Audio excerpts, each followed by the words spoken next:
Listo, Juan. Salgamos entonces con hormigón prensado, preesforzado. Vamos a ver algunos temas. Hilo de cabecera en Dreu, ventana en el drive que hemos tenido para ver algunos temas. En lonjas también tiene un hilo perfecto y detallado. Porque una cosa interesante que bueno, ahí saqué por un paso de cable, saqué el punto también. Bueno, apuntes tienen de Humani, de Canuti, de Lógica, de Canon, bueno, con cabecera va a 201, aparte prensado, cabeza preciosa. Hay un equipo de aplicación, está muy bueno, yo lo dije demasiado, el ejemplo de la clave. Un PDF que está en libre acceso de su empresa, está completito, cálculo de pérdida, cálculo de diseño de inversiones, todo. Resistencia, lo que tiene, pero yo lo doy bien acá en casa. Bueno, por eso con la historia del mundo, ¿no es cierto? Ustedes saben que armado, bajo cargas livianitas, resiste a tracción pequeña carga más o menos hasta cierta tensión crítica, que más o menos 0,33 de la raíz cuadrada de la turbina C, de la resistencia característica, es lo que llamamos resistencia crítica por el cual hasta ahí aguanta el hormigón a tracción. Una vez que nos seguimos cargando ¿cierto? Y superamos cierto umbral, el hormigón se fisura. O sea, pasamos a 0,33 raíz cuadrada de acá. Entonces, pasado ese umbral, se produce la primera fisura y el hormigón deja de tomar carga y empieza a jugar la armadura. Si no tuviera armadura, colapsa. Entonces, ahí viene lo que llamamos el hormigón armado convencional. El hormigón armado ya se hemos estudiado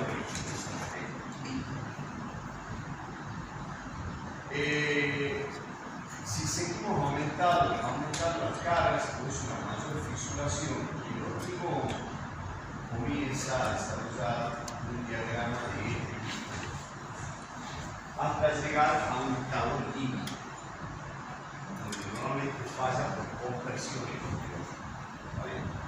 Por eso es que siempre que estos estados límites ustedes trabajaban en el hormigón armado 1 le asignaban la deformación máxima del hormigón, 3 por kilo. Y ahí falla el hormigón, se acabó el hormigón. Si no nos daba el cálculo, ¿qué teníamos que hacer? Y ahorita la sección de la línea no teníamos modo. Pero ¿qué pasa? Para luces de 5 o 6 metros, el peso y la altura que da el hormigón para saber por esa luz ya deja de ser hormigón. Y pasamos a una segunda alternativa. Por ahí está el diagrama de la primera fisura, cuando se acabó el hormigón. ¿Qué alternativa tenemos? La alternativa del pretensado.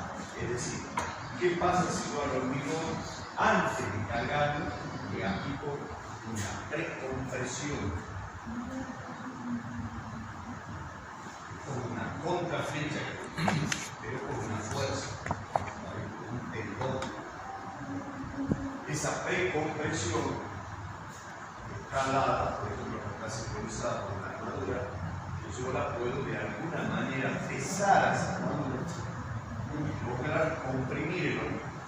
Eso, como ya lo dije en la clase pasada, la historia del pretensado, no del hormigón, sino del pretensado, es muy conocido en la utilidad. La rueda de la bicicleta trabaja con pretensado en su calle.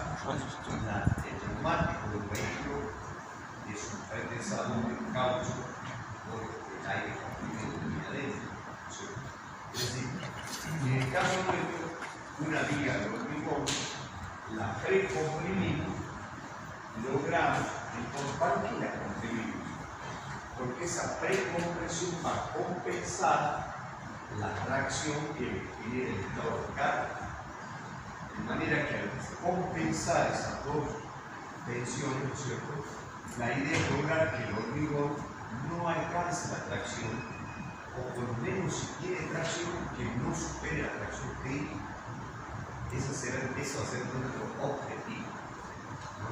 Entonces se define como hormigón prepensado a una pieza que intencionalmente le aplicamos un esfuerzo de compresión de manera permanente. Eso está completamente aplicable.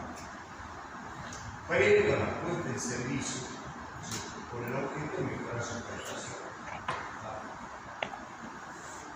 Porque antes recién empezó a hacerse famoso a partir de 1920, porque fue Fraser el primero que logró instrumentar esto con un acero de alta resistencia y con un sistema para poder tironear el tendón y poder aplicar esa tensión. Porque acá el problema, el concepto lo teníamos, pero no sabíamos, se han hecho miles de ensayos con la armadura tradicional. ¿Qué pasa? La armadura tradicional de 420 falla porque tiene poca forma de tracción. Entonces, cuando sabemos hacerlo de alta resistencia, es cuando se soluciona el problema que tenemos pensado. Y después la tecnología, nosotros necesitamos una tecnología para poder, por cierto, los gatos desarrollados recientemente en 2020, que son una forma de tironear con unos anclajes que diseñó hoy sigue patentó, obviamente, patentó esos gatos y esa calza de tal manera que permite empezar largo y aplique esa tensión. Ese es el problema de España, no el concepto fácil. Bueno, ahí tenemos, ¿no es cierto?, una liga típica. La idea es, hagamos un primer ensayo, le apliquemos fuerza de tensión en el eje medio. ¿Está bien? Eso va a producir un esfuerzo constante de compresión en toda la sección, igual a la carga de transversal, lo vamos a llamar P, sobre la sección transversal. ¿Está bien? Nosotros tenemos que en la etapa de servicio aplicamos la carga y se produce un esfuerzo de tracción en la fibra inferior y un esfuerzo de compresión en la fibra superior. Si yo tuviera ese modelo repensado aplicado sobre el eje, componiendo, yo logro mi objetivo de que no tengo tensiones de tracción en ningún lugar del fierro, pero tengo un problema. No sé si nota qué pasa con esto. Es muy elevado el nivel de compresión que desarrollaría. Entonces, eso no es posible y pasamos a un segundo modelo mucho más adecuado, en el cual aplicamos, además de bajamos el tendón a cierta distancia E, que si esa distancia se mantiene dentro del centro, se llama el núcleo central, va a producir momentos de tal manera que en la fibra inferior, la precompresión interior, se suman y obtienen una gran precompresión. En la fibra superior se va a tener menos precompresión porque al bajar el tendón ya estoy liberando no tanta compresión aquí. Si analizo una fibra en una sección central, yo tengo grandes esfuerzos debido, por ejemplo, arriba del puente, puede pasar una carga móvil, también un diseño, también un peso que tiene, entonces produce grandes esfuerzos de flexión acá. Entonces se compensa ese esfuerzo de flexión por esta gran compresión y le da una cierta compresión. Pero arriba yo tengo la ventaja que al haber bajado el tendón ya tengo tracción acá. Compenso un poquito la compresión y paso un diagrama mucho más adecuado. En el anterior teníamos un diagrama de compresión que probablemente hubiera sido la fase del hormigón por compresión. O sea que la opción del tendón en el eje neutro no va. Hay que tomar la opción del tendón a una cierta distancia. Luego vamos a ver, pero ya lo podréis, digamos, dando, que la mejor opción no es un tendón a cierta distancia, sino ir variando la distancia de él. ¿Por qué creen eso ustedes?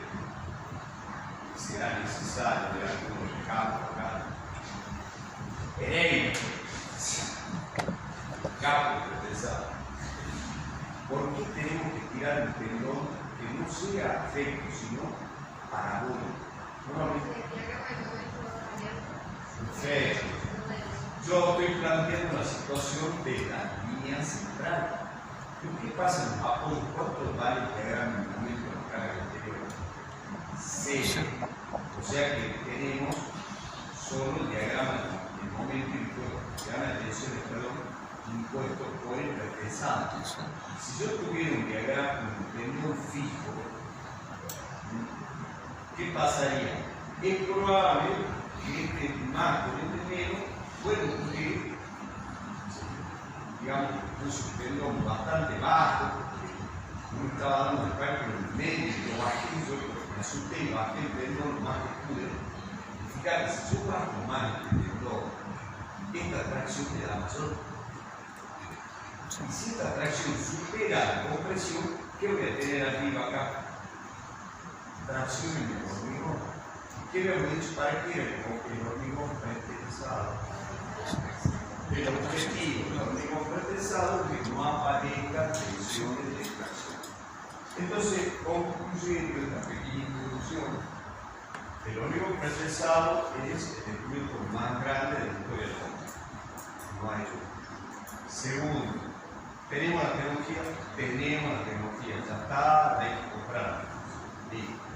¿Se aplica en Salta? Sí, se aplica perfectamente. ¿Cómo la aplicamos? Bueno, hemos visto que tenemos 3 opciones. El tendón en el centro me produce una compresión enorme en el centro de la liga, que esté a una cierta distancia, me equilibra las tensiones en el centro, pero me desequilibre del apoyo. Lo ideal es tender un tendón, que acá tengo que ver la diapositiva, parabólico, de manera de tener la mejor comportamiento, no solo en el centro, sino también en los apoyos. Esa es la introducción teórica, ventaja que tendrá Camille, ya usted lo estudiar al momento. Diferencia entre pretensado y post-pesado. Porque todos son pretensados, todos, pero hay viguetas pretensadas, que son las viguetas que usted compra para hacer cosas, y hay vigas post-pesadas para cosas. La diferencia está que cuando empiezo a hacer de las viguetas, ya vamos a ver bien la planta, que yo he hecho una visita con los alumnos, se cae la planta de la fábrica de pesado cerámica salteña. Lo pesamos antes de colar el hormigón. En cambio, el post-pesado, colamos el hormigón y recién a grasa. Acá está mejor explicado. Bueno, principio, el acero del hormigón pretensado le vamos a llamar acero A. ¿Por qué? Porque nosotros nos pretensamos y de la primera, de la tiempo 0, ya está con tensión, ya está activo por decirlo de alguna manera. Por ejemplo, el yoga, lo que hace cuando uno hace yoga, a ver activo el glúteo y se empieza a ponerse a activarse. El pretensado lo activamos al acero de entrada, lo tironeamos, entonces le llamamos acero activo. En cambio, la armadura convencional tiene que llevar trabajo porque le vamos a llamar armadura pasiva. Si la armadura es que calculamos una armadura muy clásica, y llamamos pasiva, porque para que entre a trabajar yo tengo que llevarlo en un estado límite de resistencia. O sea, tengo que cargarlo. Si no lo cargo, la armadura está peor. ¿Está bien? La forma diferencial, la armadura, también podemos llamar armadura convencional o armadura pretensada, es lo mismo. A todo lo que sea pretensado no tenemos que. La diferencial. Bueno, ahí tienen el pretesado, que es un banco donde yo agarro y peso a la armadura con un gato. Luego, con una máquina, ya la vamos a ver, hormigón, y finalmente se corta el tendón. Ya lo que se hace es se corta con un tipo de diamantado acá en el medio, completo se corta. El tendón, todo. ¿En qué momento se corta? ¿Cómo es? ¿En qué momento se corta el hormigón? Muy cerca, muy próximo. Se hormigón un día a las 36 horas se corta. Miren, acá está la pista, Esta es una pista de 2 kilómetros de largo. Se pone el tendón que vienen ciertos rollos, estos son tendones, vienen el rollo. Entonces lo extienden y de este lado agarran con unos gatos, tensan. Por supuesto está tensado, y uno ve en el medio está caído el tendón. Pesa, todo eso está tensado, tiene una alta tensión. Lo que pasa es que, claro, 2 kilómetros de longitud de pista se cae por el tendón. Como el tema pasa en una máquina que se llama esta torba, que tiene el hormigón, que tenía el hormigón en un mortero, porque hay una diferencia entre el hormigón y el mortero, tamaño agregado. Este tiene un agregado chiquito, porque uno no entraría en la etiqueta, tiene que la etiqueta. Pero esto, a medida que va pasando la máquina, va levantando los cabos, están tensionados, va levantando y por va hormigonando. Queda bien conejito así de acá ya pasó la máquina. Después llegan a la otra punta, la levantan en puente de a la máquina, la corren para a la otra pista y largan la máquina de vuelta. La máquina está laburando permanentemente, no para nunca la máquina. Acá está la planta hormigonera, la planta dosificadora, que con una torba que viene con el puente de uva, lo alimenta a la máquina, a la hormigonera, también tiene un nombre especial. A resaltar, siempre que compren, tienen obra con directores técnicos, tienen que pedir certificado de calidad de cordón. Estos son cordones de 2 y 3 alambres de alta resistencia. Tenemos que saber cuál es la característica y el ensayo. Estos son, por ejemplo, 3 cordones de 2,25 milímetros de diámetro. Deben pedir la fábrica, si no lo piden no se mandan, pero tienen que pedir, che, mándame hacer el comprado, el ensayo, ellos hacen el compra, el fábrica, pero así adelante cargan el cordón que hace un ensayo, de ese color, no de otro. Entonces me manda de la máquina el ensayo que hay, y uno no lo larga directamente. Entonces, che, mándame los ensayos que el color están haciendo. Perfecto. Bueno, postezado, hormigón o la viga. Dejo lo que se llama